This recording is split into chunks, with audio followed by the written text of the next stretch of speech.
Assalamualaikum warahmatullahi wabarakatuh. Innal hamdalillah nahmaduhu wa nasta'inuhu wa nastaghfiruh wa na'udzu billahi min sururi anfusina wa min sayyiati a'malina. May yahdihillahu fala mudhillalah wa may yudlil fala hadiyalah. Wa asyhadu an la ilaha illallah wahdahu la syarikalah wa asyhadu anna Muhammadan abduhu wa rasuluh. Allahumma salli wa sallim wa barik ala Muhammadin sallallahu alaihi wa ala alihi wa ashabihi wa man tabi'ahum bi ihsanin ila yaumiddin. Yaqulullahu tabaraka wa ta'ala, ya ayyuhalladzina amanu taqullaha haqqa tuqatih wa la tamutunna illa wa antum muslimun. Ya ayyuhan nas ittaqu rabbakumul ladzi khalaqakum min nafsin wahidah wa khalaqa minha zawjaha wa batha minhuma rijalan katsiran wa nisaa'a wattaqullaha alladzi tasaaluna bihi wal arham innallaha kana 'alaikum raqiba. Ya ayyuhalladzina amanu taqullaha wa qulu qawlan sadida yuslih lakum a'malakum wa yaghfir lakum dhunubakum wa may yuti'illaha wa rasulahu faqad faza fawzan 'azima. Amma ba'd, fa inna asdaqal hadits kitabullah wa khairal huda huda Muhammadin sallallahu alaihi wasallam wa syarrul umuri muhdatsatuha wa inna kulla muhdatsatin bid'ah wa kulla bid'atin dhalalah wa kulla dhalalatin finnar. Ikhwatal iman, a'izzakumullah. Para ibu, para bapak, saudara-saudari yang dirahmati Allah Jalla wa'ala, puja dan puji syukur selalu kita panjatkan kehadiran Allah yang telah melimpahkan nikmat karunia kepada kita semua. Semoga salawat dan salam senantiasa tetap terlimpah kepada Rasulullah Muhammad sallallahu alaihi wasallam beserta seluruh keluarga dan keturunan beliau, para sahabat beliau radhiyallahu taala anhum ajma'in, dan kepada seluruh pengikutnya hingga tegaknya hari kiamat kelak. Bapak Ibu, saudara-saudari yang dirahmati Allah Jalla wa'ala, siang ini kita akan mengkaji satu tema keluarga dengan judul apa kemarin?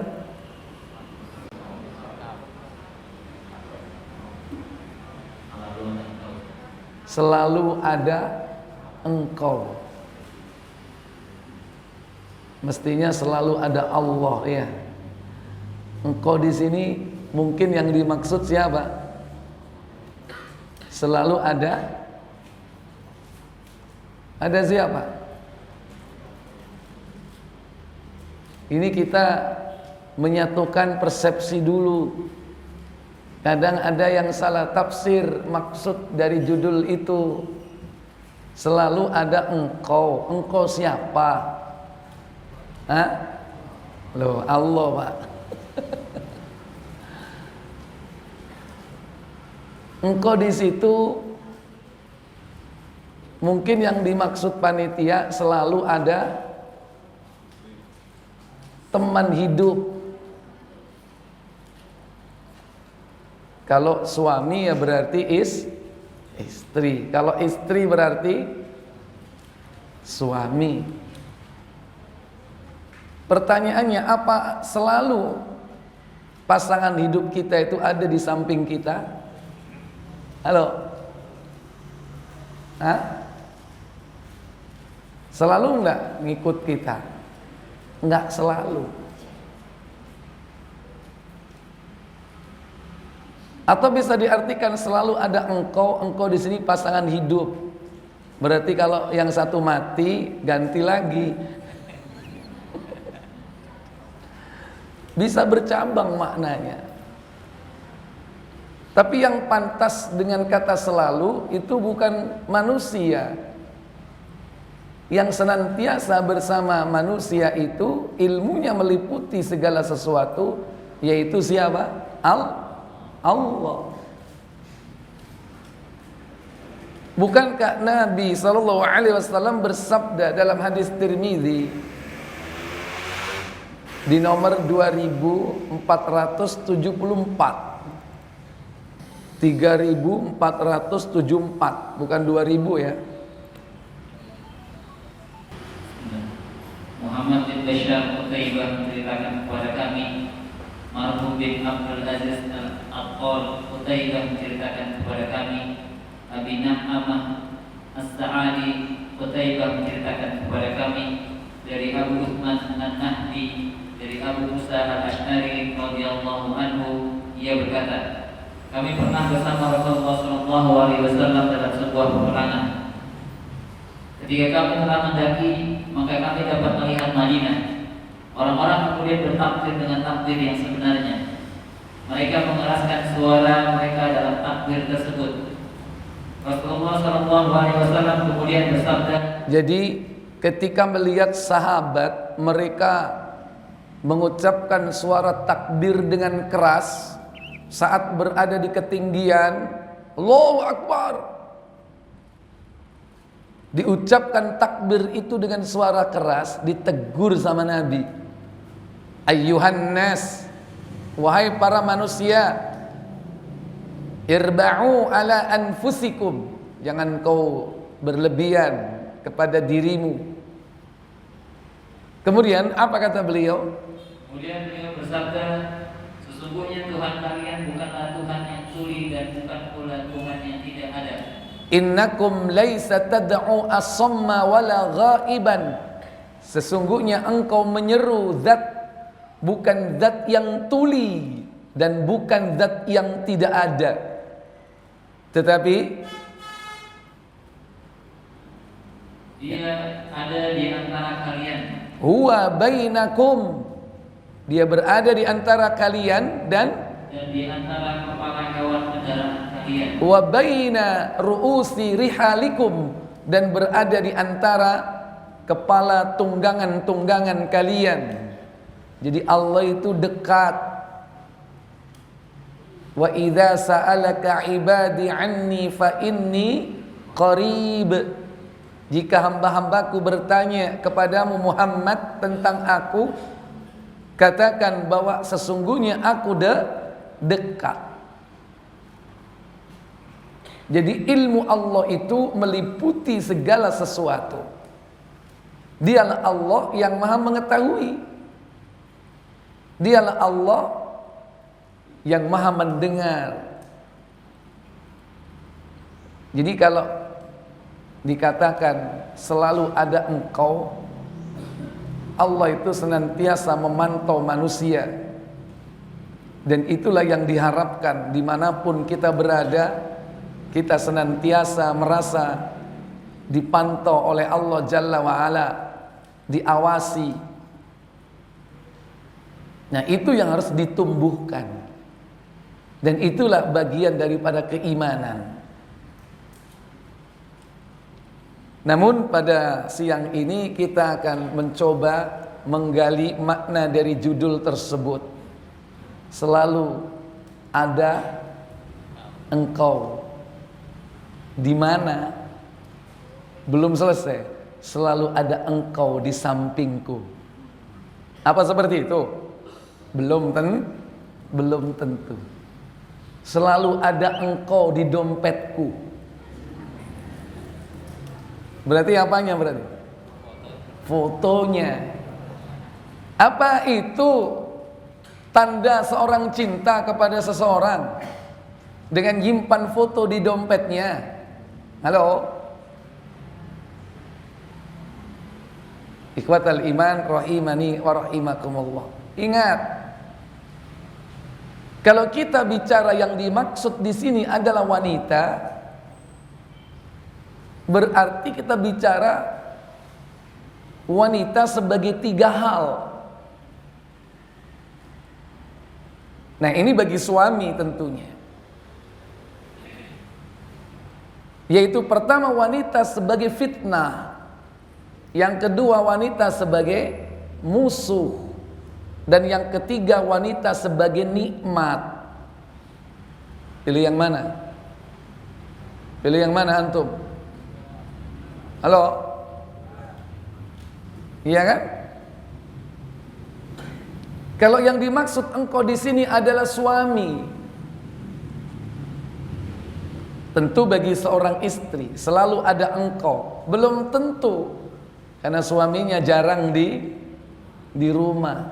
Kemana? Mencari ma'isyah. Makanya bersyukur wanita sekarang di zaman sekarang ini. Kenapa? Suaminya tiap hari pulang. Pagi berangkat, sore udah pulang.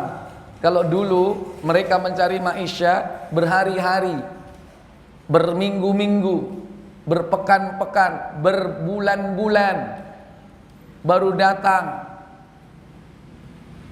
Tapi seorang istri selalu setia menanti kedatangan sang suami. Zaman sekarang enak para istri, tiap hari istrinya pulang. Kalau dulu tidak demikian. Ikhwatal iman. Maka Allah tabaraka wa ta'ala menciptakan manusia berpasang-pasangan. Sebagaimana Adam, Allah ciptakan pasangan hidupnya, yaitu Hawa. Allah berfirman dalam surah An-Nisa, surah yang keempat, pada ayat yang pertama, Allah tabaraka wa ta'ala berfirman, ya ayyuhan nasu ittaqu rabbakum ittaqu rabbakumul ladzi khalaqakum min nafsin wahidah wa khalaqa minha zawjaha wa batha minhuma rijalan katsiran wa nisaa wattaqullaha alladzi tasaaluna bihi wal arham innallaha kana 'alaikum raqiba. Apa kata Allah? Wahai manusia, bertakwalah kepada Tuhanmu yang telah menciptakan kamu dari diri yang satu, yaitu Adam. Pertama, dari jiwa yang satu, yaitu Adam. Wahai manusia, bertakwalah kalian kepada Allah, takutlah kalian kepada Allah yang Allah telah menciptakan kalian pada awal mulanya dari jiwa yang satu, yaitu Adam. Terus, dan Allah menciptakan pasangannya, yaitu Hawa, dari dirinya. wa khalaqa minha, dan daripada Adam Allah menciptakan zaujaha, yaitu pasangan hidupnya. Berarti Hawa diciptakan dari Adam. Diambil apanya itu? Tulang rusuknya. Yang atas apa yang bawah? Yang kanan apa yang kiri? Atas atau bawah tadi? Bingung kan? Bawah apa atas? Atas apa bawah? Bawah apa atas? Atas apa bawah? Buka Sahih Muslim 1413.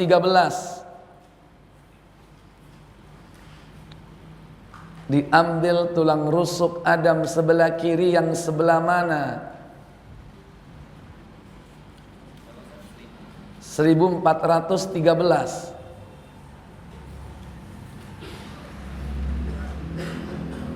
Abu Hurairah radhiyallahu anhu, katanya Nabi sallallahu alaihi wasallam bersabda, Apa sabda beliau? siapa yang iman kepada Allah dan hari kiamat, maka apabila dia menyaksikan suatu peristiwa, hendaklah dia menanggapinya dengan baik atau diam. Bijaksanalah membimbing wanita. Istausu bin nisa'i khaira. Bijaksanalah kalian dalam membimbing wanita. Kenapa? Karena wanita itu diciptakan dari tulang rusuk. Fa innal mar'a khuliqat min dhila'. Karena wanita diciptakan pertama kali dari tulang rusuk. Yang mana? Dan bagian yang paling bengkok ialah yang sebelah atas. Fa inna a'wajad dhila' a'lahu. Dan sesungguhnya tulang rusuk yang paling bengkok itu yang paling atas. Nih, yang paling bengkok nih. Namanya tulang apa ya? Belikat itu yang belakang. Entong itu belikat. Ini yang melengkung di sini. Tulang apa ya? Selangka, bukan selangkang, Mbak ya. Selangka. Kata dokter namanya clavikula. Diambil tulang rusuk Adam sebelah atas yang paling bengkok ini. Makanya tabiat wanita itu cenderung bengkok. Sehingga apa kata Nabi? Lanjut. Jika engkau berusaha meluruskannya, niscaya dia patah. Idza dhahabta tuqimuhu kasyarta. Jika engkau tidak meluruskan yang bengkok itu dengan paksa, dia akan patah. Makanya hati-hati mendidik wanita, istri kita. Jangan keras-keras, dia akan patah. Mematahkannya kata Nabi SAW, yaitu menceraikannya.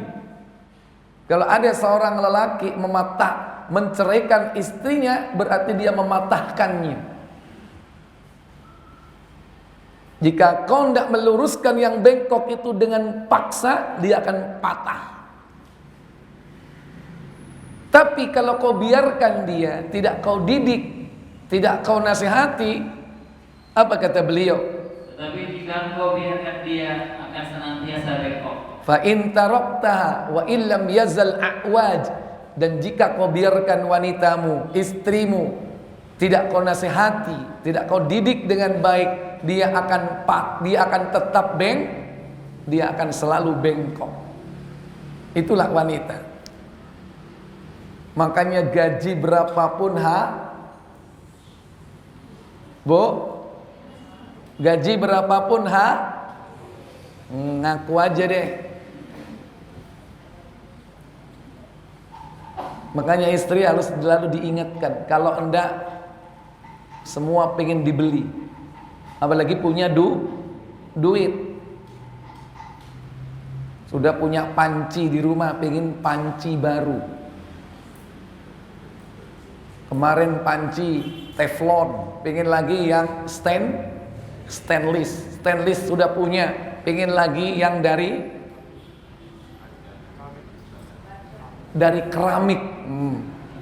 Keramik udah punya, teflon udah punya, stainless punya, kembali ke zaman dulu dari tanah liat.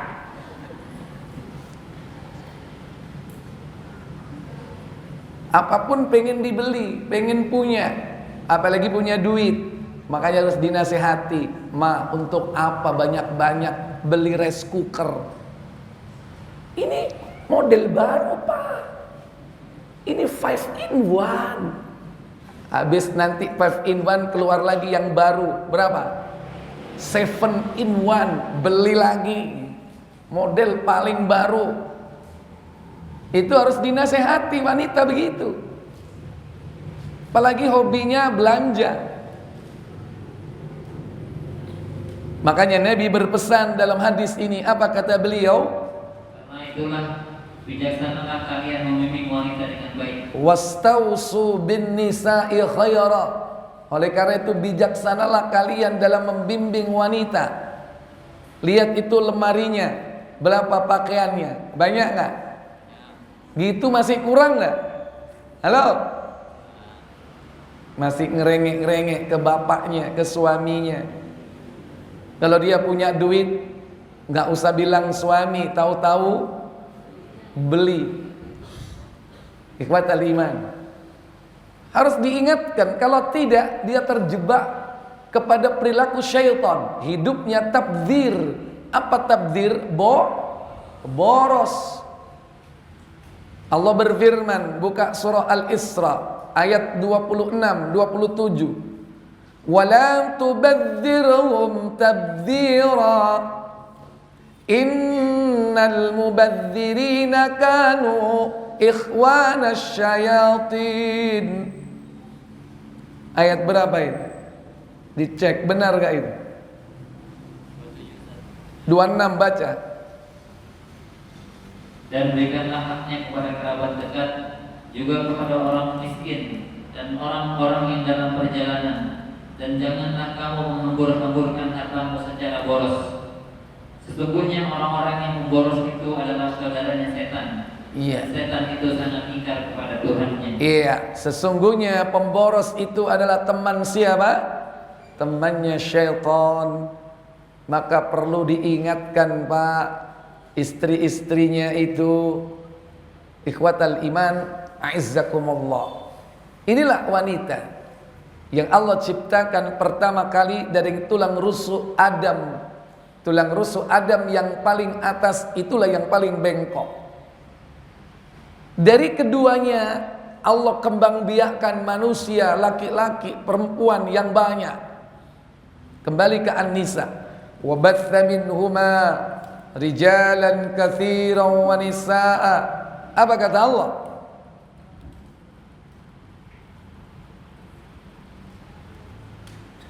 Dan Allah menciptakan pasangannya yaitu Hawa dari dirinya, dan dari keduanya Allah memperkembangbiakan laki-laki dan perempuan yang banyak. Allah perkembangbiakan laki-laki dan perempuan yang banyak dari Adam ini sampai hari ini.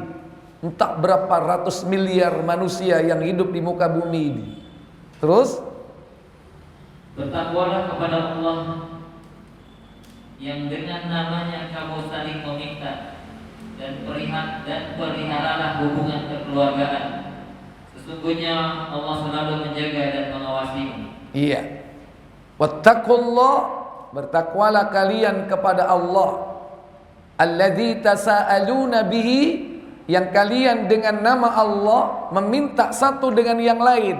Wal arham, demikian pula sambunglah silaturahmi.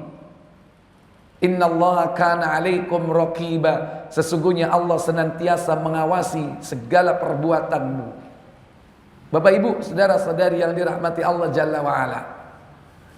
Inilah manusia yang pertama kali Allah ciptakan Adam.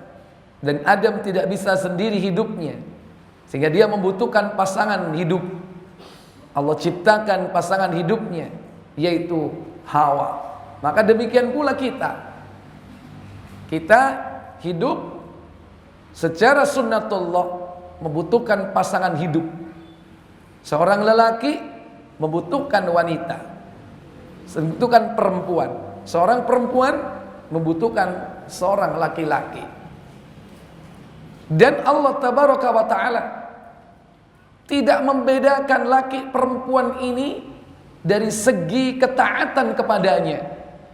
Sekalipun secara fisik berbeda, secara fitrah memiliki perbedaan, tetapi dia di mata Allah sebagai hamba Allah sama kedudukannya, tidak dibedakan. Makanya Allah berfirman di dalam surah An-Nahl, surah yang ke-16 ayat yang ke-97, Allah Jalla wa Ala berkatakan, man amila salihan min dzakarin aw untha wa huwa mu'min falanuhyiyannahu hayatan thayyibah wa lanajziyannahum ajrahum bi ahsani ma kanu ya'malun. Apa kata Allah? Dan siapa yang mengerjakan kebajikan, laki-laki maupun perempuan, dalam keadaan beriman, maka pasti akan kami berikan kepadanya kehidupan yang baik, dan akan kami berikan balasan dengan pahala yang lebih baik dari apa yang mereka kerjakan. Tidak ada beda, laki perempuan sama di mata Allah. Sekalipun berbeda secara fisik, beda enggak? Secara psikis, beda enggak? Tapi di mata Allah sama. Sekalipun mereka secara fisik beda. Karena wanita itu secara fisik lemah. Lemah secara fisik. Karena Allah sifati wanita itu dengan fitrah, hamil, melahirkan dan menyusui. Sehingga Allah katakan dalam surah Luqman 31 ayat 14, wa wassaynal insana biwalidayhi hamalathu ummuhu wahnan ala wahnin wa fisaluhu fi amain anishkur li wali walidayka ilayyal masir. Apa kata Allah?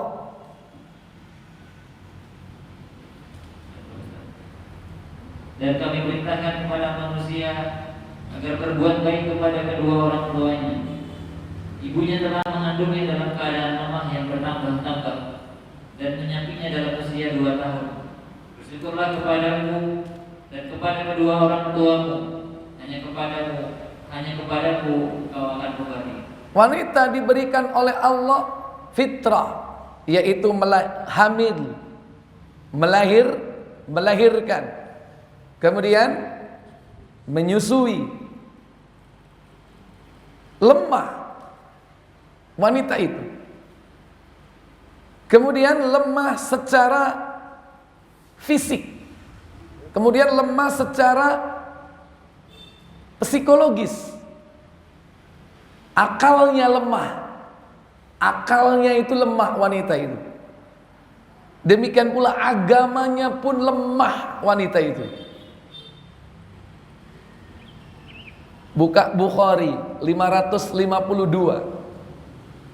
Akalnya lemah, agamanya lemah. Tapi di mata Allah dia memiliki kedudukan yang sama. Punya hak dan kewajiban di mata Allah sama. Silakan. 552. Ibnu Abbas radhiyallahu anhu memberitakan bahwa orang banyak berkata kepada Rasulullah sallallahu alaihi wasallam, kami melihat Anda seolah-olah mengambil sesuatu di tempat Anda. Sesudah itu kami lihat pula Anda mundur.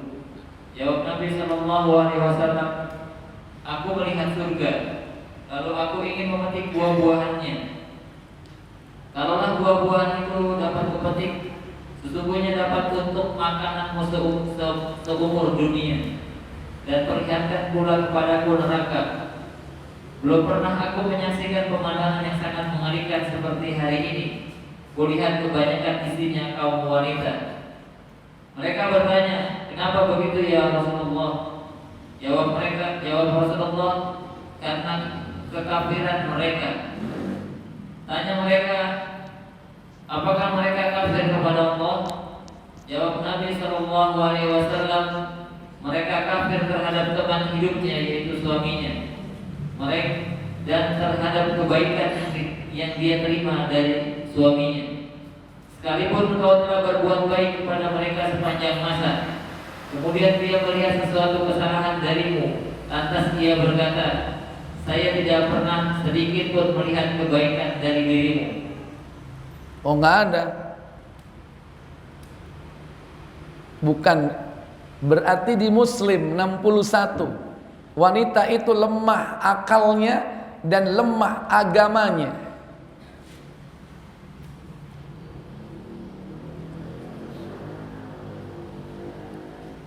Dari Abdullah bin Umar radhiyallahu anhu, dari Rasulullah sallallahu alaihi wasallam bersabda, apa sabda beliau? Wahai kaum wanita, bersedekahlah kamu dan banyak-banyaklah beristighfar. Kenapa?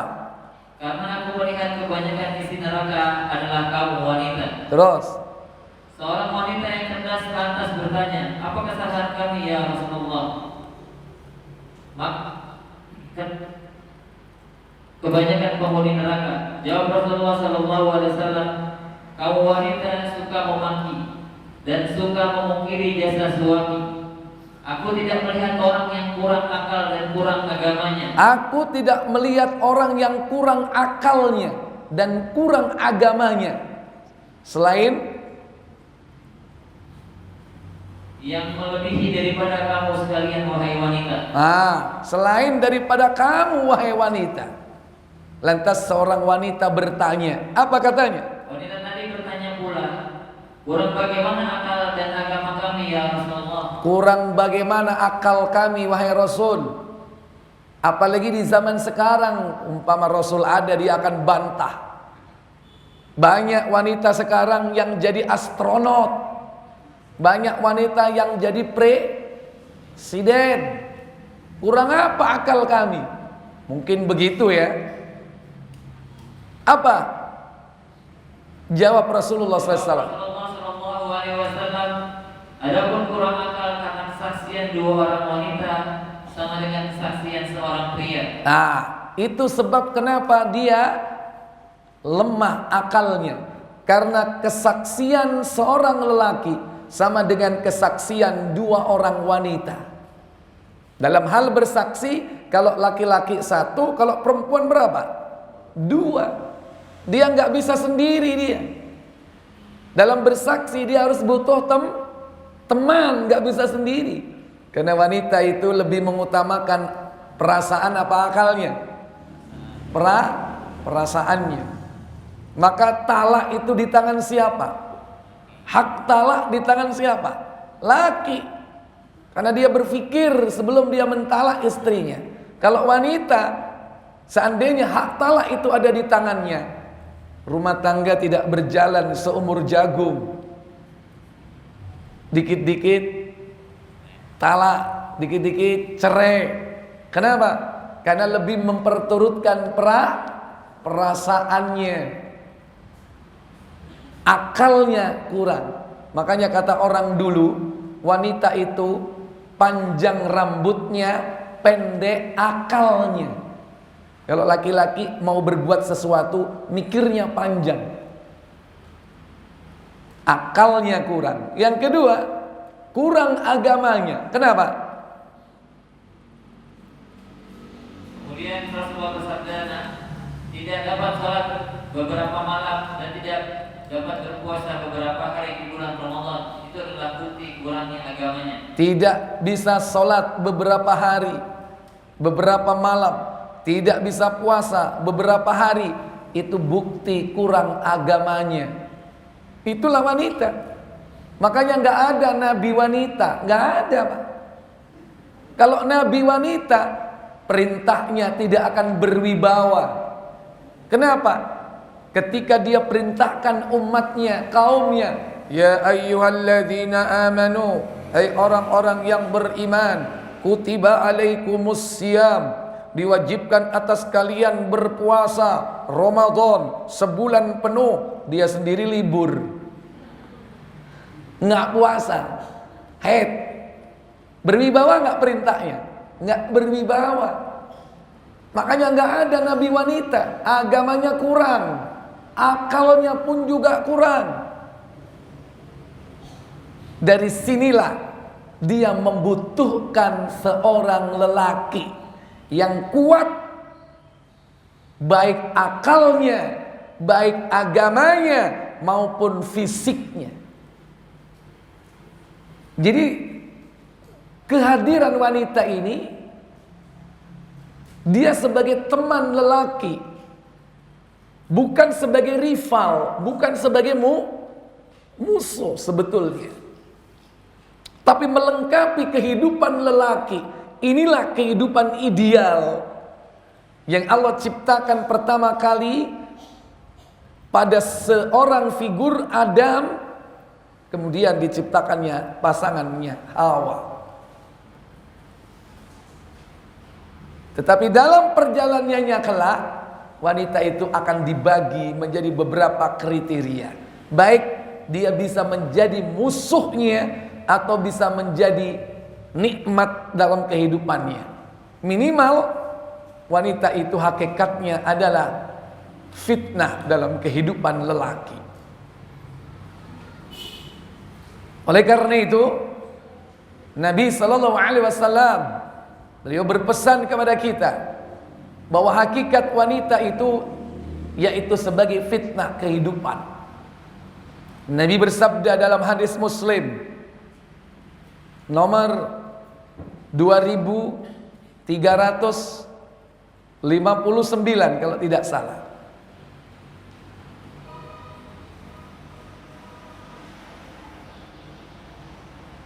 wanita sumber bencana. Nggak terima ya. Dari Usama bin Zaid radhiyallahu an, katanya Rasulullah sallallahu alaihi wasallam bersabda. Apa sabda beliau?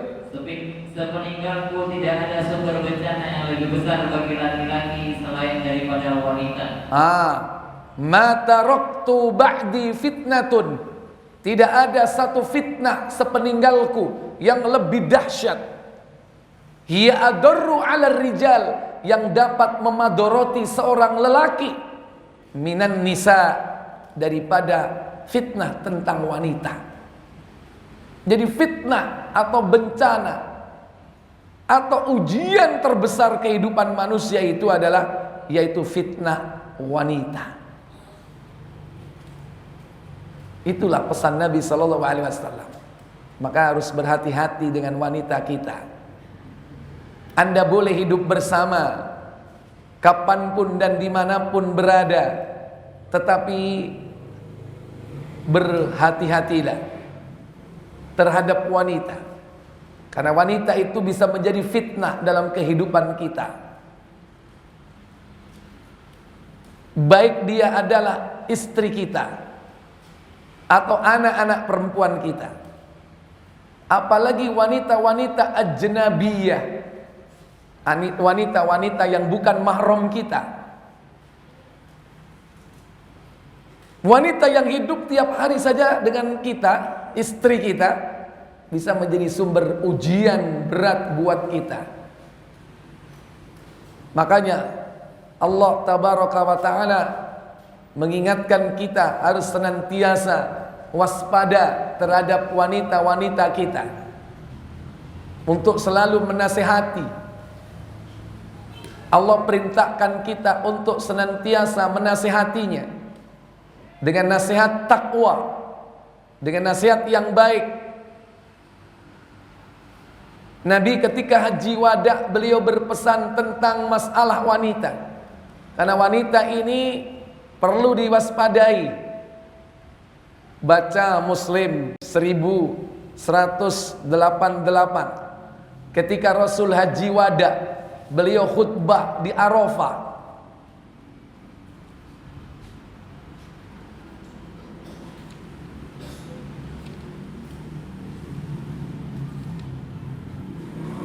Buka, sudah 1188. Buka ke kanan, 1, 2, 3. Sebelah kiri, ketika matahari telah condong. Ketika matahari telah condong, beliau menaiki untanya meneruskan perjalanan. Sampai di tengah-tengah lembah beliau berpidato. Sabdanya, sesungguhnya menumpahkan darah dan merampas harta sesamamu adalah haram. Sebagaimana haramnya berperang pada hari ini, pada bulan ini, dan di negeri ini. Tahuilah, semua yang berbau jahiliyah telah dihapuskan di bawah undang-undangku, termasuk tebusan darah masa jahiliyah. Tebusan darah yang pertama kuhapuskan ialah tebusan darah Ibnu Rabi'ah bin Harith yang telah disusukan oleh Bani Sa'ad, lalu ia dibunuh oleh Huzail. Begitu pula telah kuhapus riba jahiliyah yang mula-mula kuhapuskan ialah riba yang ditetapkan Abbas bin Abdul Muttalib. Sesungguhnya riba itu kuhapuskan semuanya. Kemudian jagalah dirimu terhadap wanita. Fattakullah, bertakwalah kalian kepada Allah, kata Nabi, fin nisa, dalam perkara wanita. Fattakullah fin nisa, bertakwalah, takutlah kalian kepada Allah tentang urusan wanita, kata Nabi. Istrimu. Ada apa? Kenapa demikian? Kamu boleh mengambil mereka dengan amanah Allah. Iya. Mereka halal bagimu dengan mematuhi ketentuan-ketentuan Allah. Wa in akhadtumuhunna bi amanatillah, karena kau mengambil wanita itu atas amanah dari Allah. Sekalipun waktu ijab qabul kita berjabatan tangan dengan walinya, dengan bapaknya, dengan saudara lakinya, dengan kakeknya, dengan anak lelakinya, atau mahram atau walinya yang lain. Tapi hakikatnya kita mengambil wanita itu amanah dari siapa? Dari Allah. Wa in akhadtumuhunna bi amanatillah wastahlaltum furujahunna bi kalimatillah, dan kau halalkan kemaluannya bi kalimatillah, dengan kalimat Allah. Terjadi ijab dan qabul. Dengan nama Allah kau halalkan farajnya. Maka kita diperintah berhati-hati terhadap wanita. Kalau tidak, dia akan bisa masuk kategori yang kedua. Bukan sebagai fitnah, dia bisa menjadi musuh dalam kehidupan kita. Oleh karena itu, diperintahkan kita memberikan tarbiyah, pendidikan. Tidak sekedar memberi nafkah. Kalau nafkah itu merupakan yakni kewajiban yang utama, memberikan hak-hak wanita itu makan dan pakaian. Sebagaimana Nabi sallallahu alaihi wasallam di dalam Sahih Abu Dawud jilid yang pertama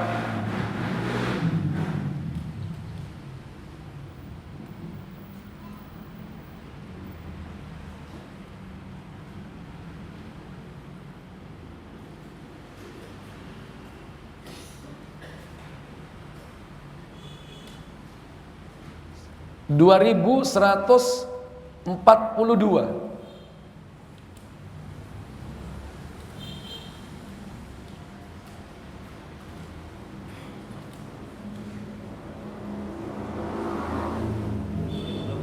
Dua satu empat dua.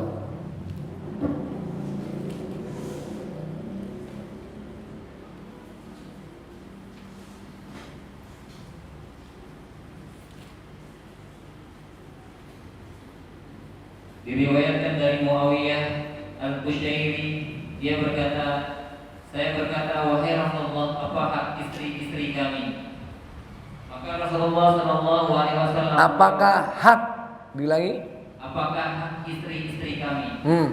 Maka Rasulullah sallallahu alaihi wasallam menjawab, apa jawab beliau? Engkau cukupi kebutuhan makannya jika engkau makan. Idza antut'imaha idza ta'imta, beri dia makan seperti yang kau makan. Kalau kita makan, dia harus makan. Maksudnya kalau makan enak, istrinya juga makan enak. Jangan dibedakan. Suaminya makan apa? Istrinya makan sate. Jangan sampai suaminya makan sate, jangan sampai istrinya makan gulai sama enaknya berarti. Suaminya daging, istrinya di rumah nasi sama combro. Antut imaha idza ta'imta, beri dia makan seperti yang kau makan. 2. Kau cukupi kebutuhan pakaiannya jika engkau berpakaian. Wa taksuha idza tasaita, beri dia pakaian seperti yang kau pakai. Jangan dibedakan. Kalau kelas pakaian kita itu kelas mall, istrinya jangan sampai kelas pasar beceng.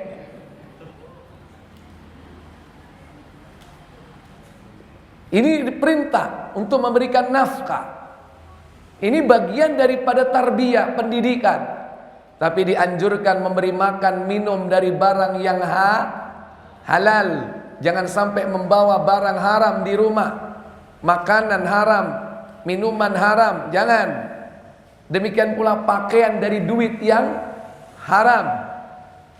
Kalau sudah seperti itu, berarti kita menciptakan musuh kita dalam rumah tangga. Dia akan menjadi musuh kita. Kenapa? Karena kita memberi nafkah yang haram. Karena wanita itu tidak akan bisa dididik dengan baik kalau dia makan dari yang haram. Antum kesulitan nanti mendidiknya. Setiap kali diberitahu selalu apa? Ngeyel. Suatu saat dia akan jadi raja, ngeyel, membantah terus, susah diatur. Bisa merasakan susahnya ngatur istri? Bisa ngerasakan nggak istri kalau susah diatur? Gimana hati ibu, hati bapak? Pak, antum bisa stres nanti. Oleh karena itu berhati-hati. Itu tergantung dari kita sendiri. Jangan sampai keluarga kita diberi nafkah yang haram. Nabi bersabda dalam sebuah riwayat Muslim nomor 971. Ya, jangan ditutup itu. 971. Agar istri kita ini tetap bersama kita, dia langgeng hidupnya dengan kita di dunia ini, jadi teman hidup kita di dunia dan di akhirat. Jangan kita menciptakan musuh di dalam keluarga atau rumah tangga kita, yang mestinya dia bisa menjadi teman hidup setia kita dunia akhirat. Tapi justru kita yang menciptakan musuh itu sendiri. Silakan. Dari Abu Hurairah radhiyallahu anhu, katanya Rasulullah sallallahu alaihi wasallam bersabda. Apa sabda beliau? Wahai manusia, sesungguhnya Allah itu baik. Dia tidak menerima sesuatu melainkan yang baik. Dan sesungguhnya Allah telah memerintahkan kepada orang-orang yang mukmin seperti yang diperintahkannya kepada Rasul dalam firman-Nya, wahai para Rasul, makanlah makanan yang baik lagi halal, dan kerjakanlah amal soleh. Sesungguhnya Aku Maha mengetahui apa yang kamu kerjakan. Surat Al-Mu'minun ayat 51. Lanjut. Wahai orang-orang yang beriman, makanlah rezeki yang baik-baik yang telah kami rezekikan kepadamu. Al-Baqarah 172. Kemudian Nabi Shallallahu Alaihi Wasallam menceritakan tentang seseorang laki-laki yang telah lama berjalan karena jauhnya perjalanan menempuhnya, sehingga rambutnya kusut, masai dan berdebu. Rambutnya kusut, masai dan berdebu. Dia melakukan perjalanan jauh, padahal perjalanan jauh ini bagian dari dikabulkannya doa. Dia tadahkan tangannya kemana? Lanjut. Orang itu menadahkan tangannya ke langit. Bukankah itu salah satu penyebab dikabulkannya doa? Yang ketiga, seraya berdoa, wahai Tuhanku, wahai Tuhan. bukankah itu juga perintah Allah untuk berdoa dengan menyebut atau menggunakan Asmaul Husna atau sifat Allah supaya doa kita dikabulkan? Semua itu berantakan, gagal total hanya karena apa? Sementara padahal makanannya dari barang yang haram. terus famat amuhu haram. Kemudian Minumannya dari yang haram. wa mashrabuhu haram. Terus Pakaiannya dari yang haram. pakaiannya dari yang haram. Terus Dan dia diasuh dengan makanan yang haram. wa ghudhiya bil haram, dia diasuh dari harta yang haram. Maka apa kata Nabi? Maka bagaimanakah Allah akan memperkenankan doanya? Fa anna yustajabu lidzalik, bagaimana mungkin doa orang ini dikabulkan oleh Allah? Maka jangan sampai doa kita, doa istri kita, doa anak-anak kita tidak dikabulkan hanya karena kita sendiri yang lupa atau dengan sengaja membawa harta subhat atau bahkan yang haram ke rumah kita, membawa duit untuk dibelikan pakaian, dibelikan segala fasilitas hidup untuk kepentingan kita dunia dalam mengabdi kepada Allah. Maka bisa jadi solat kita tidak akan diterima karena pakaian yang kita pakai dari yang haram, sajadah yang kita pakai dari yang haram, air wudhu yang kita pakai dari yang haram. Bukankah itu ghudhiya bil haram? dia dibesarkan dengan harta yang haram. Bukankah sholat itu doa? Kalau doa tidak diterima, bisa jadi sholatnya pun tidak akan diterima. Sah sholatnya, tapi doanya tidak diijabah oleh Allah. Bukankah mulai awal sampai akhir sholat itu adalah doa? Jadi siapa yang menciptakan musuh itu sendiri? Kita. Berarti kita telah mempersiapkan perpisahan kita. Sekalipun kita bersama di dunia, kita tidak akan bisa bertemu di akhirat. Kenapa? Karena masing-masing akan menerima siksa yang pedih. Sekalipun mereka sama-sama di neraka, istrinya di neraka, suaminya di neraka, dia gak akan bisa ketemu. Apalagi yang satu di surga, satunya di neraka, bisa ketemu gak? Nggak bisa ketemu. Kalau pengen ketemu hidup selalu bersama, suami masuk surga, istri juga masuk surga. Kalau satunya tidak akan bisa ketemu. Bahkan seandainya berdua mereka masuk neraka, tidak akan bisa ketemu. Karena di neraka itu disiksa sendiri-sendiri. Ikhwatal iman, Bapak Ibu, saudara-saudari sekalian yang dirahmati Allah Jalla wa'ala. Maka jangan sampai fitnah wanita itu menimpa diri kita sehingga kita lupa. Kemudian kita menciptakan musuh-musuh itu sendiri dalam kehidupan rumah tangga kita. Maka ajarilah wanita kita ini ilmu agama. Karena tidak sedikit di antara kita ini berbuat zalim.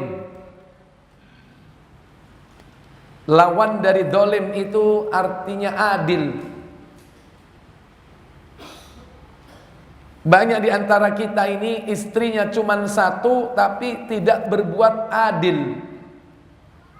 Berbuat zalim. Loh, bagaimana saya berbuat zalim? Wong sudah saya cukupi kebutuhannya, sandangnya, pangannya, papannya, bahkan kebutuhan biologisnya ternyata belum cukup. Apa yang belum?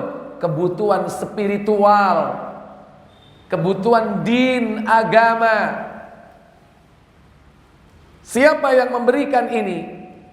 Kewajiban suami memberikan, yakni haknya berupa kebutuhan din, agama.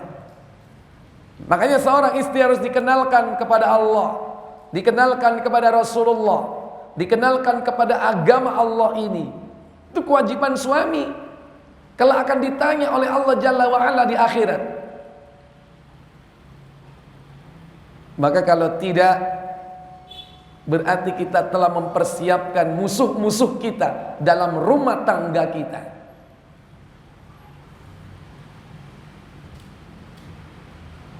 Oleh karena itu jangan sampai istri kita menjadi musuh dalam kehidupan kita.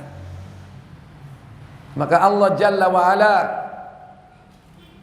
memperingatkan kita dalam surah At-Taghabun 64 ayat 14. Ya ayyuhalladzina amanu inna min azwajikum wa auladikum aduwwan lakum fahdharuhum wa in ta'fu wa tasfa'u wa taghfiru fa innallaha ghafurur rahim. Apa kata Allah? Wahai orang-orang yang beriman, sesungguhnya di antara istri-istrimu dan anak-anakmu ada yang menjadi musuh bagimu. Maka berhati-hatilah kamu terhadap Maka berhati-hatilah kalian kepada mereka. Allah memperingatkan kita dalam ayat ini, ya ayyuhalladzina amanu, hai orang-orang yang beriman, inna min azwajikum, sesungguhnya di antara istri-istrimu, wa auladikum, dan anak-anakmu, aduwwal lakum, ada yang jadi musuh. Ada yang jadi musuh.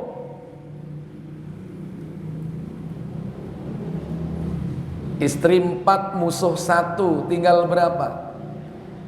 Istri 3 musuh 1, tinggal berapa? Istri 2 musuh 1, tinggal berapa? Istri 1 musuh, tinggal berapa? Nikah lagi, jangan dulu. Istrinya itu di-upgrade dulu, ya, di-upgrade istrinya. Kalau selama ini masih kortu duo, di-upgrade jadi apa? Jadi Pentium berapa? Kalau Pentium 1 upgrade jadi berapa? Sampai 4. Upgrade lagi, kalau selama ini Core i3 jadi Core berapa? Core i7. Terus di-upgrade terus. Itu bentuk mensyukuri nikmat. Orang kalau mensyukuri nikmat akan ditambah. La in syakartum la azidannakum. Jika kau mensyukuri nikmatku, akan kutambah nikmat itu untukmu. Makanya istrinya itu disyukuri, dididik dengan baik, insya Allah ditambah.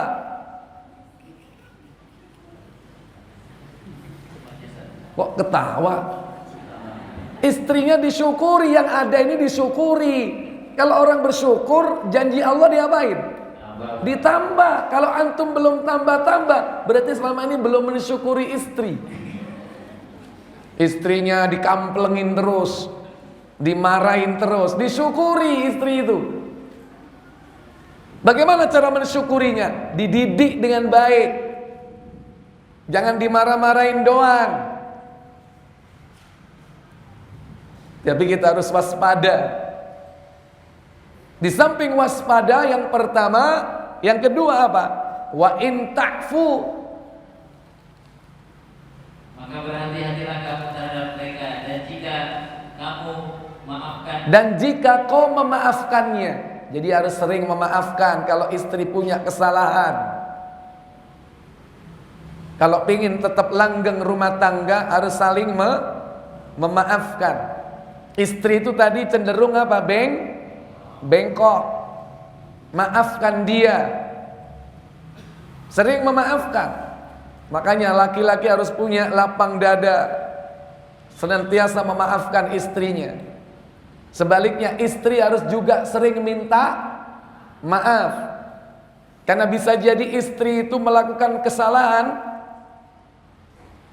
tanpa dia sengaja, menyakiti hati suaminya.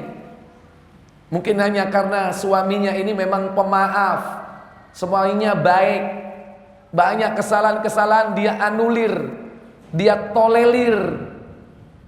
Maka sering-seringlah istri minta maaf. Tiap pagi sambut tangannya, bang maafin adik bang ya, cie gitu. Itu perintah agar selalu senantiasa subur dan langgeng kehidupan rumah tangga kita ini harmoni. Sering-sering minta maaf. Sang suami sering-sering memberi maaf, sekalipun tidak diminta. Karena ini perintah Allah. Wa in ta'fu, jika kau memaafkannya. Ini dengan catatan jika kau masih ingin bersama istrimu. Kalau tidak, ya sudah, terserah Anda. Wa tasfahu, lanjut. Dan kamu santuni serta ampuni mereka. Bukan santuni, bukan. Pakai yang Arab. Terjemahnya pakai yang Arab. Ustadz, pakai yang Arab, jangan yang Indonesia. Yang dari yang itu. Fa'daruhum, hati-hatilah kalian terhadap mereka. Wa in ta'fu, jika kau memaafkannya. Wa tasfahu, apa wa tasfahu di situ?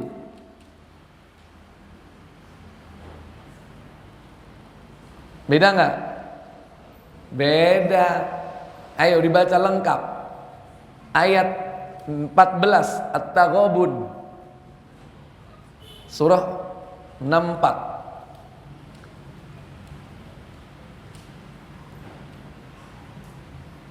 Hai orang-orang yang beriman. Ayo dia di depan. Harus dari depan. Sesungguhnya di antara istri-istrimu dan anak-anakmu ada yang menjadi musuh bagimu. 1. Maka berhati-hatilah kamu terhadap mereka. 2. Dan jika kamu memaafkan. 3. Dan tidak memarahi. Tadi apa tadi? Tidak memarahinya. Watasfahu. Jangan kau memarahi istrimu. Memarahi istri maksudnya jangan memarahi istri dalam perkara-perkara dunia. Tapi kalau perkara din, agama, perkara akhirat dia melanggar harus marah. Tapi kalau perkara dunia nggak usah marah.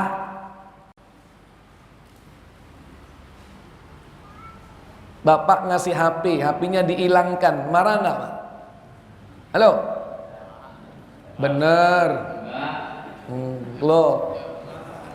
Bapak mandi, duitnya di dompet diambil warna merah 2. Marah nggak? Marah nggak? Jangan marah, nggak usah marah, itu perkara kecil. Duit kena dicari. Nah ini ibu-ibu seneng ini, besok praktek dia. Nggak usah marah, kenapa? Mungkin ente ngasih belanjanya ku dasar bakhil. Mungkin. Nggak usah marah. Ribut, yang satu pengen kursi hadap utara, satu selatan. Ribut. Nggak usah marah. Terserah mama deh, mau hadap ke atas juga boleh. Nggak usah marah perkara dunia. Tapi begitu dia keluar rumah pakai tank top, marah gak? Marah. Begitu keluar rumah dia belanja. Kalau sini apa namanya? Yang tukang belanja pakai motorin. Tukang apa itu? Jual sayur, jual telur, jual ikan, jual kerupuk, lengkap belanjaan kayak pasar jalan. Bawa motor, gak ada? Apa itu namanya di sini istilahnya? Tukang sayur. Kalau sana tukang melijo. Kalau sini tukang sayur. Kalau dia ya ganjen sama tukang sayur supaya dapat bonus beli sayur dapat ikan misalnya, lantas dia ganjen sama dia, antum marah nggak? Harus marah. Itu perkara din, perkara agama. Kalau perkara-perkara duit diambil, ente mungkin kurang ngasih belanja, nggak usah marah. Ini maksudnya dalam perkara dunia nggak usah marah, tapi perkara agama harus tegas, harus tegas dalam perkara agama. Jangan sampai dia SMS laki-laki lain, ya. Nomor telepon mantan-mantannya harus diapakan? Hapus, jangan dibiarkan. Tegas nggak itu? Tegas. Kalau dia minta HP keluaran terbaru harga 10 juta, kasih nggak? Kasih. Keras banget tuh yang di atas. Tuh. Tapi wanti-wanti mama, ya, mama nggak usah buat Facebook. Dia yang belikan HP, gadget, nggak perlu buka akun Facebook, nggak perlu bikin akun ini dan itu. Ya, nggak perlu kenal ini dan itu hak kita supaya dia selamat akidahnya, selamat apanya? Selamat amalnya, akhlaknya, selamat din agamanya. Kita berhak. Jangan marah, Pak. Kalau istrinya pengen minta dibeliin eyeshadow, blush on, biarin belikan. Tapi kita harus ngomong, ma, eyeshadow dan blush on cukup untuk papa di rumah. Iya kan? Adil. Lah kita enggak sekarang. Istrinya juga begitu. Dan habis bukan untuk suami. Kalau ada wedding keluar dandan. Kalau di rumah bau minyak angin. Di rumah ala kadarnya. Bahkan daster yang udah bolong dipakai. Kalau keluar rumah, Masya Allah, artis. Bahkan kalah si artis. Kita belikan dia parfum, kita belikan dia pakaian yang indah. Tapi untuk siapa dia belikan, dia pakai itu? Harus ngomong, diakatkan. Ini untuk suami, untuk papa di rumah, untuk abi di rumah, untuk ayah di rumah, bukan untuk yang lain. Kalau perkara din, kita harus tegas. Jangan sampai mama keluar ya memakai make up seperti itu, pakai eyeshadow, pakai blush on. Jangan sampai itu dinikmati oleh orang lain. Haram hukumnya. Itu tanggung jawab kita. Karena itu masalah din, agama. Kalau masalah dunia, santai saja, nggak usah ngotot. Beri kebebasan dalam urusan dunia. Tapi kalau sudah menyangkut masalah agama, tegas. Makanya Allah perintahkan di sini. Apa ini? Berilah dia, jangan kau marahi. Seorang sahabat datang kepada Rasul sallallahu alaihi wasallam tentang bagaimana memaafkan pembantu. Berapa kali wahai Nabi aku harus memaafkan pembantu? Kata Nabi sallallahu alaihi wasallam, 70 marrah kulla yaumin, 70 kali dalam sehari. Kalau ada pembantu melakukan kesalahan, maka kita diperintah memaafkan 70 kali dalam sehari. Kerobyang pecah piring satu, cos setrika bolong, ayam hilang. Baru berapa? 3. Belum sampai 70 hari sudah berganti. Kapan marahnya? Itu baru pembantu kita, apalagi istri kita yang dia melayani kita luar dan dalam, teman tidur kita. Nggak usah marah dalam perkara dunia. Wa in ta'fu, maafkanlah dia, jangan kau marahi. Dan yang keempat, wa takfiru, apa katanya? Serta mengampuni mereka. Kenapa? Wa innallaha ghafurur rahim. Sesungguhnya Allah Maha Pengampun lagi Maha Penyayang. Sesungguhnya Allah Maha Pengampun lagi Maha Penyayang. Ini tips dari Allah agar berhati-hati terhadap wanita. Jangan sampai dia menjadi musuh-musuh kita. Sekalipun dalam sejarah pernah terjadi di mana seorang nabi dan rasul yang diuji oleh Allah dengan istrinya, dan istrinya menjadi musuhnya. Siapa dia? Halo? Nuh dan Lut. Nabiullah Nuh dan Nabiullah Lut dikaruniai istri yang ternyata di ujung akhir hidupnya dia durhaka kepada Allah dan durhaka kepada suaminya. Buka surah 66 At-Tahrim.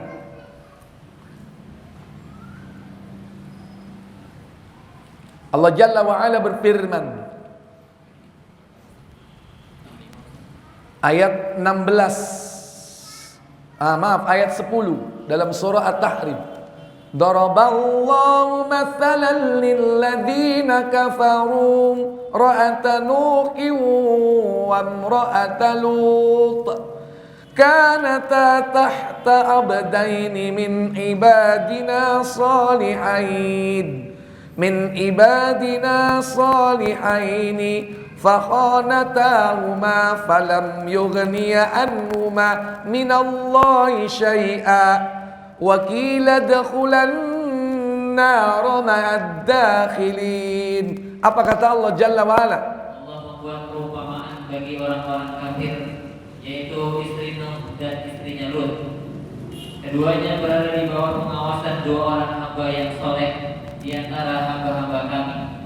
Lalu kedua istri itu berkhianat kepada kedua suaminya, tetapi kedua suaminya itu tidak dapat membantu mereka sedikit pun dari siksa Allah.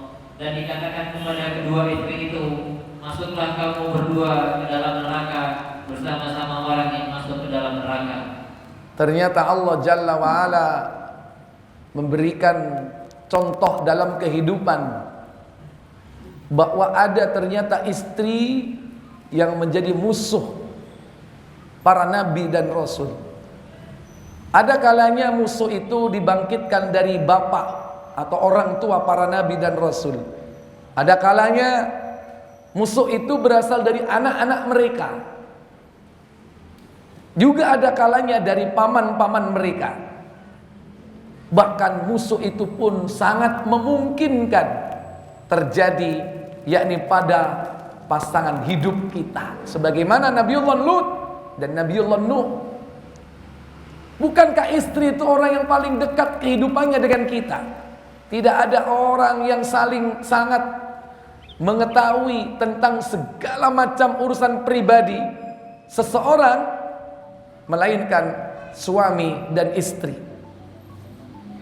Tidak ada orang yang bergaul sangat intim kecuali suami dan istri. Nah, kadang istri ini menjadi musuh-musuh kita. Maka Allah Tabaraka wa Ta'ala memerintahkan agar kita berhati-hati. Berhati-hatilah terhadap apa yang mereka baca, apa yang mereka dengar, apa yang mereka baca, dengar, apa yang mereka lihat. Dan perhatikan dan berhati-hatilah siapa teman curhatnya, siapa teman dia bergaul. Hati-hati. Apa yang dia lihat? Kalau yang dilihat TV Roja, alhamdulillah. Tapi kalau yang dilihat apa? TV, halo. Kalau yang dilihat Bali TV, jelas kalau itu isinya kesyirikan. Atau yang dilihat TV apa? Banyak, saking banyaknya susah nyebutin. Yang baik yang dikit. Kalau yang dibaca itu adalah majalah As-Sunnah, alhamdulillah. Kalau yang dibaca majalah Al-Furqan, alhamdulillah. Kalau yang dibaca itu majalah Asy-Syari'ah, alhamdulillah. Tapi kalau yang dibaca itu majalah Liberty, inna lillah. Atau yang dibaca itu adalah Al-Quran, alhamdulillah. Tapi kalau yang dibaca adalah komik, atau mungkin bacaan-bacaan yang tidak berfaedah yang lain, yang satu Quran, yang satu Quran, yang satu Quran. Kalau yang dibaca Al-Quran, alhamdulillah. Tapi kalau yang dibaca pos kota, inna lillah. Apa yang dibaca? Apa yang dilihat? Apa yang didengar? Perhatikan tiap hari. Istri saya ini kok gadgetnya selalu nyambung dengan headset. Apa yang didengar? Dicek, alhamdulillah, Mas Ari Rosyid Murad tahu. Tapi kalau yang didengar ternyata begitu dicek ada judul keong racun, innalillah.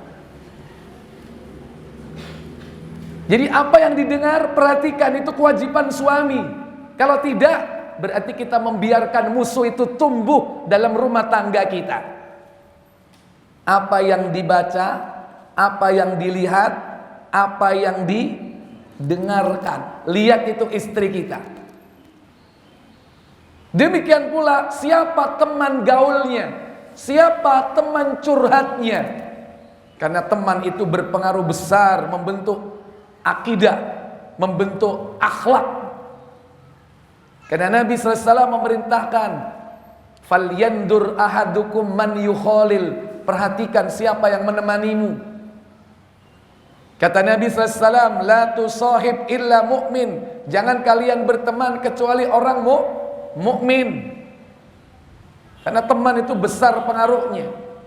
Kalau tidak, berarti kita membiarkan tumbuh kembang musuh itu dalam rumah tangga kita. Berarti alamat kita akan berpisah. Sekalipun di dunia ini kita tetap bersama, kematian yang memisahkan kita. Berarti perpisahan kematian itu merupakan akhir dari segalanya. Kita akan berpisah untuk selamanya. Mustahil kita akan bertemu. Kalau sudah istri kita ini rajin pergi ke dukun, berbuat syirik, hanya karena kita biarkan dia aktif membaca apa?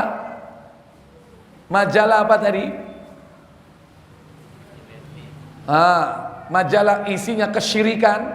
Kalau tabloid apa? Misteri. Oh, ada tabloid misteri. Kalau sudah seperti itu, hati-hati. Bapak Ibu, saudara-saudari yang dirahmati Allah Jalla wa'ala. Harapan kita, istri kita ini menjadi teman hidup dunia dan akhirat. Dua orang yang mencintai karena Allah Tabaraka wa ta'ala kelak akan dipertemukan di akhirat. Maka hendaklah kita membangun tali kasih sayang itu karena Allah.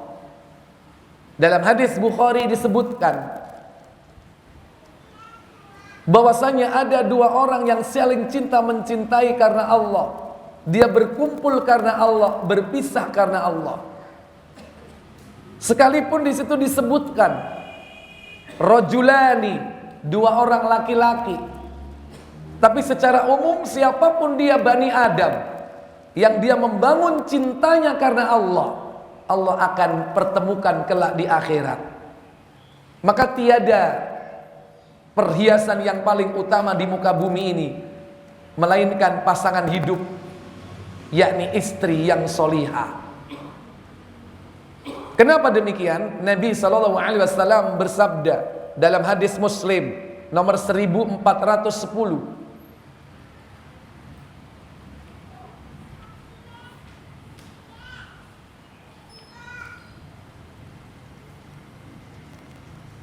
dari Abdullah bin Umar radhiyallahu anhu, katanya Rasulullah sallallahu alaihi wasallam bersabda, apa sabda beliau? Dunia adalah kesenangan. Sebaik-baik kesenangan dunia adalah perempuan yang soleh. Iya, ad-dunya mata'.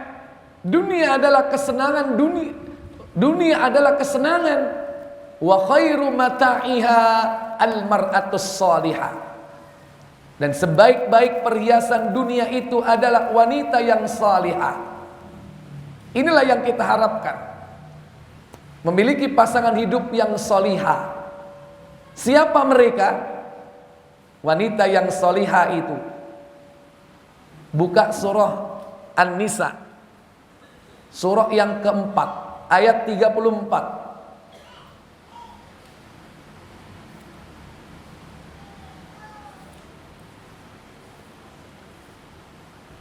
Ar-rijalu qawwamuna 'alan nisa'i bima faddalallahu ba'dhum 'ala ba'd wa bima anfaqu min amwalihim fas-salihatu qanitatun hafizatun lil ghaibi bima hafizallah. Apa kata Allah? Laki-laki itu pelindung bagi wanita, karena Allah telah melebihkan sebagian mereka atas sebagian yang lainnya. Dan karena mereka laki-laki telah memberikan nafkah dari hartanya, maka perempuan-perempuan yang soleh adalah mereka yang taat kepada Allah dan menjaga diri ketika suaminya tidak ada, karena Allah telah menjaga mereka. Maka Allah katakan fas-salihatun qanitatun hafizat. Wanita yang soleh itu adalah qanitat, yang taat kepada Allah, taat kepada Rasulnya. Wanita yang soleh itu adalah taat kepada suami. taat Allah, taat Rasul, taat suami. Itu wanita solihah. Kalau pengen hidup langgeng bersama pasangan hidup, maka upgrade, cetaklah istri kita menjadi istri solihah. Supaya apa?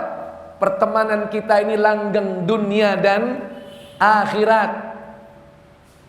Dan wanita juga harus siap dirinya untuk diapakan? Dicetak menjadi apa? Wanita yang solihah. Suami siap mencetak istrinya solihah, istri juga siap dicetak menjadi solihah. Dua-duanya harus siap.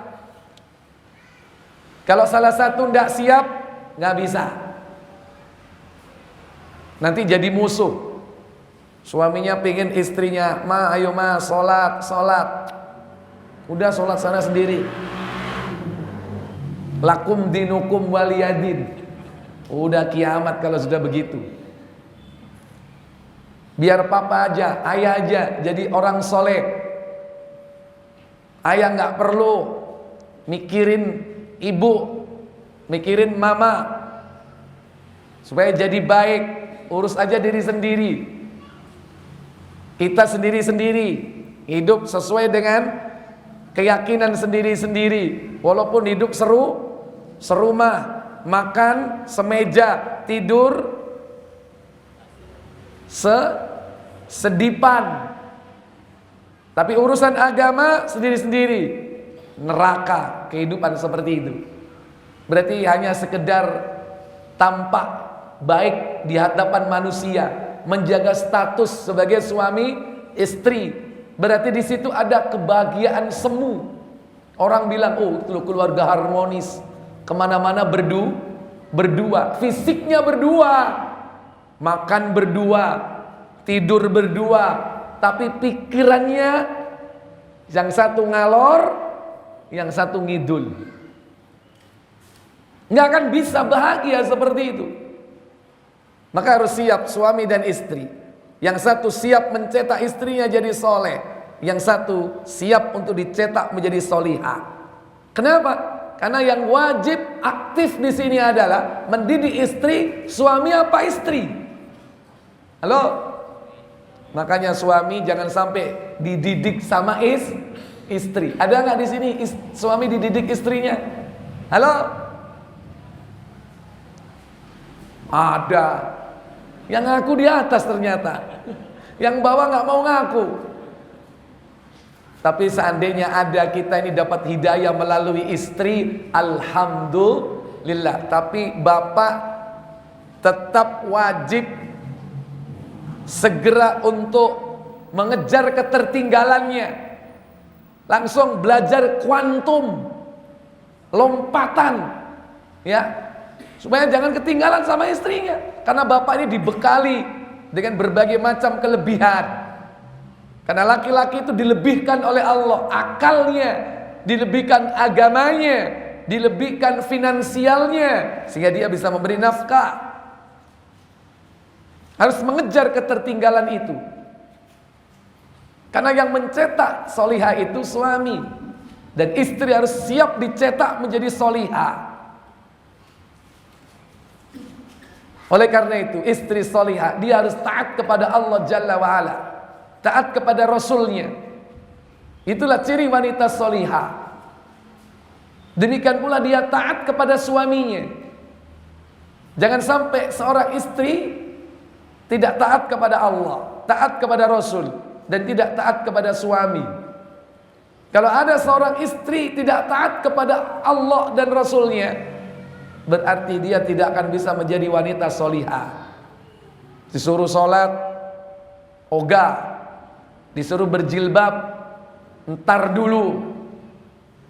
Kalau wanita solihah, dia akan taat kepada Allah. Ketika Allah perintahkan dalam surah Al-Ahzab 33 ayat 59, ya ayyuhan nabi qul li azwajika wa banatika wa nisa'il mu'minin yudnina 'alaihinna min jalabibin dzalika adna an yu'rafna fala yu'dain wa kana Allahu ghafurar rahima.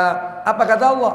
Wahai Nabi, katakanlah kepada istri-istrimu, anak-anak perempuanmu, dan istri-istri orang beriman, hendaklah mereka menutupkan jilbabnya ke seluruh tubuh mereka. Yang demikian itu agar mereka lebih mudah untuk dikenali, sehingga mereka tidak diganggu, dan Allah Maha Pengampun lagi Maha Penyayang. Semua wanita punya masa lalu. Saya yakin yang sekarang berjilbab 5 tahun, 20, 10 tahun yang lalu mungkin masih berwarna-warni rambutnya, bahkan keribo rambutnya. Habis keribo pengen lurus rebonding, habis lurus pengen buat keriting, pergi lagi ke salon. Ya, itu mungkin 5 tahun yang lalu, 10 tahun yang lalu. Alhamdulillah sekarang menutup aurat. Kenapa? Karena dia taat kepada Allah. Ketika Allah perintahkan untuk berhijab, dia taati Allah. Ketika Allah perintahkan dia tetap tinggal di rumah, dia taat kepada Allah. Tidak keluar rumahnya kecuali untuk suatu hajat, keperluan yang syar'i. Bukankah Allah perintahkan dalam ayat 33 surah yang sama, wa qarna fi buyutikunna wa la tabarrajna tabarrujal jahiliyatil ula. Apa kata Allah? 33. Dan hendaklah kamu tetap di rumah. Tetap tinggal di rumahmu, wahai wanita. Tetap tinggallah di rumahmu. Itu perintah Allah. Kalau tidak ada hajat kepentingan yang syar'i, jangan keluar rumah. Kalau seandainya kau keluar rumah, harus ada izin dari suami, harus ada kepentingan yang syar'i. Yang ketiga, berdandanlah yang islami. Jangan berdandan ala jahiliyah. Apa kata Allah? Dan janganlah kamu berhias dan bertingkah laku seperti orang-orang jahiliyah terdahulu. Terus, dan laksanakanlah salat. Tegakkan salat sebagai bentuk taat kepada Allah. Terus, tunaikan zakat. Ya, kemudian wa tu'tiyaz zakat. Tunaikanlah zakat. Kemudian, dan taatilah Allah dan Rasulnya. Wa ati'na Allah wa ati'na Rasul. Taatilah Allah dan taatilah Rasul. Itu wanita solihah. Demikian pula taat kepada suami. Suami jika memerintahkan sesuatu, dia kerjakan dengan ikhlas dalam rangka mencari ridho Allah. Maka seorang istri jangan sampai menyakiti hati suaminya. Ketika diperintah dia bantah, itu bentuk menyakiti hati suami. Dan ingat, kalau ada seorang istri menyakiti hati suaminya, maka istri bidadari suaminya di surga marah. Hei wanita dunia, dia mampir kepadamu hanya sementara. Jangan kau sakiti suamiku. Semoga Allah memerangi kamu. Dia akan segera datang kepadaku di surga. Baca Ibnu Majah 1650.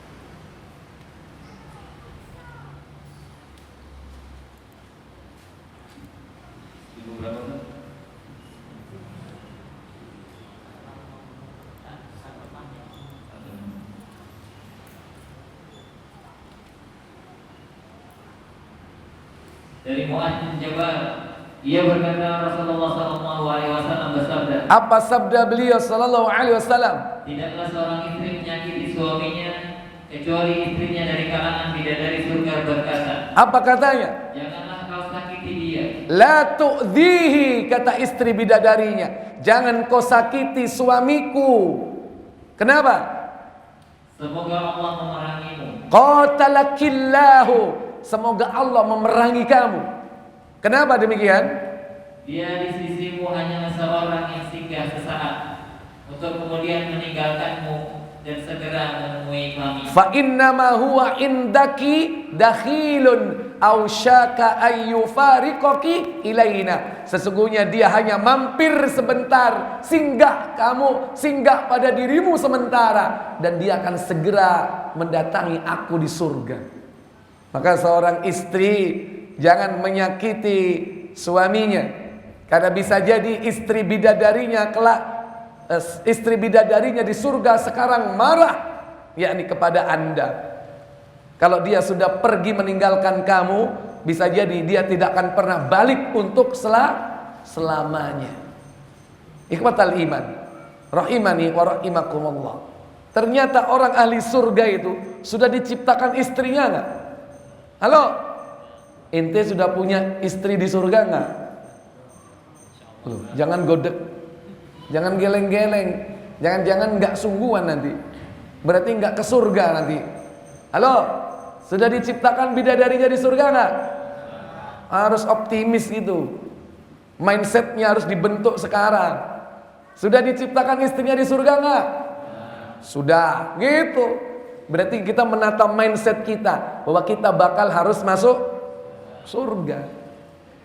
Ikhwatal iman. Jadi taat kepada Allah, taat kepada Rasul, dan taat kepada suami. Kalau kita para istri pengen menjadi wanita solihah, maka taatlah kepada Allah, taatlah kepada Rasul sallallahu alaihi wasallam, dan senantiasa berusaha untuk mendapatkan keridhaan Allah melalui keridhaan suami kita. Nah, insyaallah wanita yang solihah ini akan langgeng bersama seorang lelaki. Istri-istri kita akan senantiasa bersama kita. Kalau dia menjadi istri yang solihah, akan selalu tetap ada dalam kehidupan kita. Sekalipun secara fisik dia tidak bersama kita, karena harapan kita akan berkumpul, karena dia adalah ibu dari anak-anak kita, karena dia adalah yakni ibu dari keturunan kita kelak, yang kita harapkan berkumpul kembali bersama-sama di Jannatun Naim. Maka bekal yang paling utama dalam hidup itu yakni istri yang solihah. Kita nggak punya dunia nggak masalah, nggak punya mobil, nggak punya rumah, hidup ngontrak, datang ke taklim by Mercy, apa? Mercycle alias jalan kaki, ya, Mercycle bukan, ya, jalan kaki, nggak masalah. Kalau punya istri yang solihah, itu bekal yang paling utama. Ketika itu Umar ditanya oleh sahabat, Umar, bekal apa yang paling utama, bekal yang paling baik yang harus kita bawa? Dia bertanya ini berkaitan dengan setelah diturunkannya ayat tentang emas dan perak. Dipikir bekal emas perak itu bekal yang paling baik, ternyata tidak. Baca Ibnu Majah 1517 1517. Jadi Sauban, ia berkata, tatkala turun hukum mengenai emas dan perak, mereka para sahabat berkata, apa katanya? Harta apa yang harus kita bawa? Umar berkata, aku akan mengetahui hal itu untuk kalian. Umar tidak bisa menjawab pertanyaan Sauban. Maka Umar memacu kudanya menemui Rasulullah. Lanjut. Dia mempercepat tunggangannya dan menemui Nabi Sallallahu Alaihi Wasallam. Dan saat itu aku berada di belakang beliau. Maka Umar berkata, apa katanya? Wahai Rasulullah, harta apa yang harus kita bawa? Harta apa yang harus aku bawa? Apa kata Nabi? Beliau pun bersabda, hendaklah setiap kalian membawa hati yang bersyukur. Liyattakhidanna ahadukum qalban syakiran. Hendaklah kalian membawa hati yang selalu bersyukur. Ini harta yang paling baik, Pak. Kalau orang hatinya bersyukur, seberapapun rizkinya, dia akan terima dengan baik, dengan lapang dada, dengan jiwa qanaah. Itulah orang yang paling kaya di dunia, yaitu orang yang merasa cukup hidupnya, seberapapun harta yang dia miliki. Kenapa? Karena dia mensyukuri nikmat Allah. Qalban syakiron, hati yang selalu bersyukur. Maka syukurilah yang ada sekarang ini. Nggak usah lirik kanan, lirik kiri. Istri saya kok nggak cantik ya, kayak tetangga sebelah. Itu berarti nggak bersyukur. Selalu rumput tetangga kelihatan lebih hijau dari rumputnya. Jangan begitu, syukuri yang ada. Alhamdulillah.